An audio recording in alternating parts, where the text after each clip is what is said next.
isang masayahin palabas na batang lalaki ay napansin mali ay napansin ng kanyang guro na madalas siyang hinihingal at mabilis mapagod sa laro.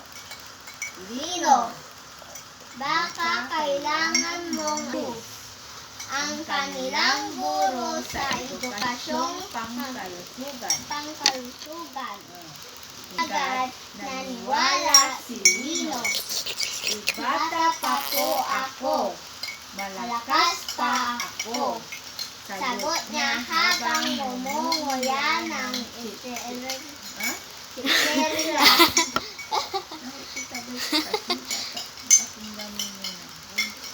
Isang gabi, napanaginipan ni Lino na dumating si Sir Kalusugan. Para kang nagkikwento sa mga kaklase. Isang matangkad at ay tubig at sinag ng araw. Isang matangkad at malakas na tao na gawa sa prutas, bulay At sinag ng araw. Katawan mo ay parang bahay. Ang katawan mo, Alagaan hindi mo alang araw. ibabaksak din balang araw. Kain ng tama. Kumain ng tama. Iin ang masustansyang pagkain tulad ng gulay, prutas at pagkain. Bay, kanina ka pa. may Hindi na ako natutulog. Hindi itina. Sana may na.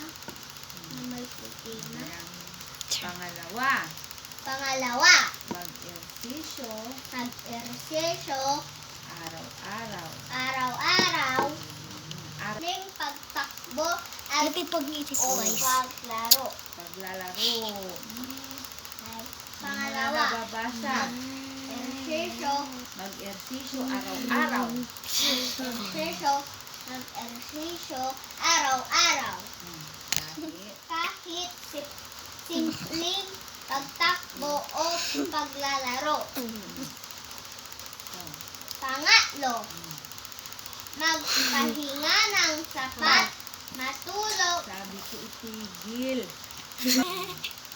matulog ng maaga para makabawi ang katawan. Ganyan.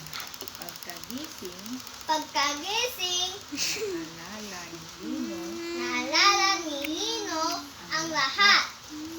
Sinubukan niyang iwasan ang sobrang nakakainis. Sinubukan niyang iwasan ang sobrang matatamis at maalat.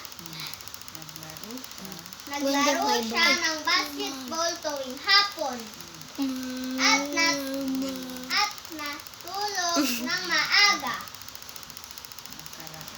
Nakaraan, mas mabilis na Mali. siyang Ganito. tumakbo at mas matagal nakakalaro ng hindi Sir Kalusugan. Mga kaibigan, alagaan natin ang ating katawan ngayon para mas ma-enjoy natin ang Parang pinagsasabihan mo sila.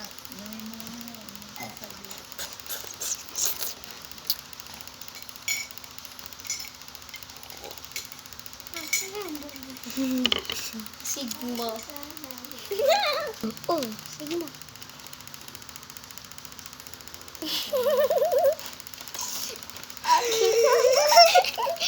Yung aking dila. Naku, kako matawa si teacher.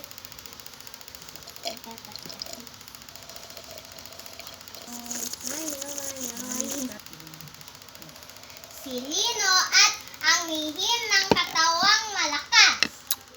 Ang kanyang guro na madalas siyang hinihingal at mabilis mapagod sa laro. Lino, baka kailangan mong alagaan ang inyong katawan. Iyong. Iyong katawan. Bakit? Malabo na yung matang tama. Parang sipon. Akin na yan, kain.